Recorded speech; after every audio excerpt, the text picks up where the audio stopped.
अस्सलाम वालेकुम दोस्तों की हाल चाल तुम देखते पे हो लतीफ एनिमल टीवी मैं थोड़ा वीर मोहम्मद लतीफ जट आज दोस्तों वास्ते दूसरी बार की वीडियो लेके आए हैं माशाल्लाह कमाल हीरा जर्सी तो साहिवाल क्लास गाय है बहुत अच्छी और खूबसूरत गाय माशाल्लाह मेरा कैमरामैन साहब तसली करवाने ने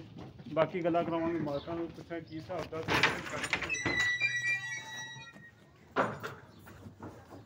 माशाल्लाह चंगा कादे चंगा थन लगा है माशाल्लाह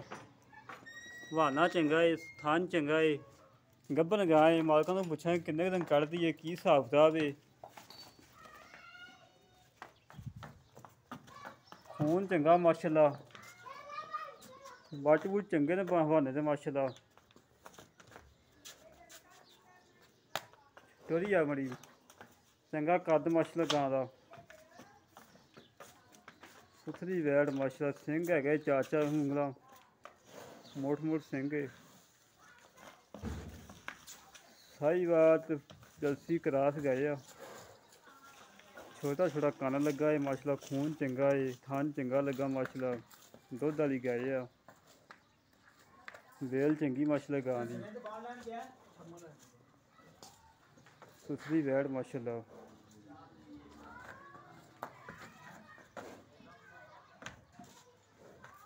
कमाल दा हीरा माशाल्लाह मालकां नूं पुछांगे की हिसाब किताब किन्ने दिन कढ़दी है सून चों किनवा बारा सूना है दुध दा की रिकार्ड है सारियां गल्लां बातां मालकां नूं पुछांगे बहाना बहूना चंगा है माशाल्लाह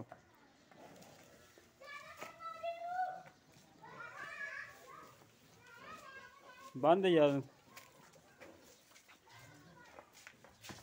सुथरी वैड़ माशाल्लाह सुथरी वेल चंगी है कद चंगा है थान चंगा माशाल्लाह मोट मोट थाने ये थान घट ही लगे होंगे गवां नूं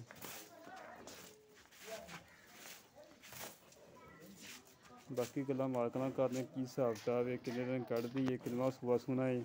सारियां गल्लां बातां मालकां नूं पुछांगे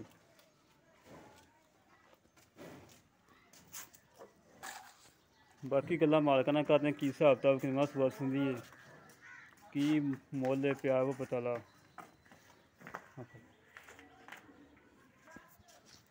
अस्सलामुअलैकुम भा वालेकुम की सलाम हाल भाजी ठीक ठाक शुक्र अल्लाह भाजी की नाम अपना उस्मान जी कमाल भाई ये किनवा सूआ सूंगा दूजा सुबह सुना दूजा सूआ हाँ जी जर्मन दूजा हाँ जानमन दूजा बाहर दा कि दुध दा रिकार्ड दुध पिछले सुबह कर दी रही 14-15 लीटर ते आई कि इंशाल्लाह ना 15 लीटर दूध पक्का करेगा ਇਹਦਾ ਮੂੰਹ ਤਾਂ ਹੀ ਬੰਦਾ ਜਿੱਦਾਂ ਮਾਸ਼ਾਅੱਲਾ ਕੱਦ ਬਹੁਤ ਹਾਂਜੀ। ਮਾਸ਼ਾਅੱਲਾ ਮੂੰਹ ਤੇ ਪੈਂਦਾ 15-16 ਕਿਲੋ ਕਰਨਾ ਚਾਹੀਦਾ ਹੈ हाँ ये दिन लेंदी है 10 वक्त दी बहुत है कम ਕਿੰਨੇ ਦਿਨ ਕੱਢਦੀ ਕਾ 10 दिन कर दी है ਪਿੱਛੇ ਦੀ ਗਰੰਟੀ ਹੈ हाँ इंशाल्लाह ਥਾਣਾ ਦੀ ਗਰੰਟੀ ਹੈ बिल्कुल साफ ਹਰ सुथरा ਕਿਸਮ ਦੀ हाँ जी ਤਾਂ ਮੁੱਲ ਉਹ ਕਰਨਾ ਜਿਹੜਾ ਆਪਾਂ ਲੈ ਲੈਣਾ ਪੱਕੀਆਂ ਗੱਲਾਂ ਲੋਕਾਂ ਵਾਲਾ ਮੁੱਲ ਨਹੀਂ ਕਰਨਾ सही बोल तो पा 2-3 करने हैं ते 20 दी फाइनल देते हैं 2 लाख 20 220 ਦੀ ਫਾਈਨਲ ਦੇ ਦੀ हाँ जी 2 ਕਹਿੰਦੇ ਕਿ ਪਿਆ ਉਹ ਬਤ तो थोड़ा बहुत 19 भी हो जाए ਨਹੀਂ ਹੋ ਜੇ हाँ जी ਥਾਣਾ ਦੀ ਗਰੰਟੀ ਆਪਣੀ हाँ, ਹਰ ਗੱਲ ਦੀ हाँ, ਗਰੰਟੀ बिल्कुल गारंटी ਜਰਮਨ ਦੂਜਾ हाँ ਸੂਈ जानमन दूजा ਘਰੇਲੂ ਹੈ हाँ जी घरेलू है जी ਤੂੰ ਪਾਰ ਲੈਣਾ नहीं नहीं घरेलू है ਘਰ ਦੀ ਗੱਲ हाँ जी घर ਲਾ ਦੋਸਤੋ ਤੁਸੀਂ ਗੱਲਾਂ ਸੁਣ ਲਈਆਂ ਨੇ ਮਾਸ਼ਾਅੱਲਾ ਘਰ ਦੀ ਗਾਏ ਆ ਅੱਛੀ ਗਾਏ ਆ ਸੋਹਣੀ ਮਾਸ਼ਾਅੱਲਾ ਮੁੱਲ ਵੀ ਠੀਕ ਹੈ 2 ਲੱਖ 20 ਦਾ ਆਇਆ ਤੇ ਜਿਹੜੇ ਵੀਰ ਦਾ ਪਸੰਦ ਆ ਸਾਡੇ ਨਾਲ ਰਾਬਤਾ ਕਰ ਸਕਦਾ 0308 65 30 668 ਕਾਲ ਨੰਬਰ ਵੀ ਇਹ ਹੈ ਤੇ WhatsApp ਨੰਬਰ ਵੀ ਇਹ 0308 65 30 668 ਕਾਲ ਨੰਬਰ ਤੇ WhatsApp ਨੰਬਰ ਜਿਹੜੇ ਵੀਰ ਦਾ ਪਸੰਦ ਆਵੇ ਸਾਡੇ ਨਾਲ ਰਾਬਤਾ ਕਰੇ ਹੋਰ ਦੂਸਰੀ ਗੱਲ ਇਹ ਆ ਭਾਈ ਖਾਲਿਦ ਸਾਹਿਬ ਨੇ ਮੰਗਲ ਸਾਹਿਬ ਬਹੁਤ ਅੱਛੇ ਨੇ ਮੇਰੇ ਵੀਰ ਬੜੇ ਪਿਆਰੇ ਸਬਸਕ੍ਰਾਈਬਰ ਨੇ ਅੱਲਾਹ ਪਾਕ ਉਹਨਾਂ ਨੂੰ ਸਿਹਤ ਦੇਵੇ ਅੱਲਾਹ ਪਾਕ ਉਹਨਾਂ ਨੂੰ ਕਾਮਯਾਬੀ ਨਸੀਬ ਕਰੇ ਬਹੁਤ ਅੱਛੇ ਸਬਸਕ੍ਰਾਈਬਰ ਨੇ ਹੋਰ ਤੇ ਜਿਹੜੇ ਵੀਰ ਦਾ ਪਸੰਦ ਆਵੇਗਾ ਸਾਡਾ ਚੈਨਲ ਨੂੰ ਲਾਈਕ ਵੀ ਕਰੇ ਸਬਸਕ੍ਰਾਈਬ ਵੀ ਕਰੇ ਸ਼ੇਅਰ ਵੀ ਕਰੇ ਇਸੇ ਤਰ੍ਹਾਂ ਮਿਲਾਂਗੇ ਅਗਲੀ ਨਵੀਂ ਵੀਡੀਓ ਤੇ ਆਪਣੇ ਭਾਈ ਨੂੰ ਦਿਓ ਇਜਾਜ਼ਤ ਪਾਕਿਸਤਾਨ ਜ਼ਿੰਦਾਬਾਦ।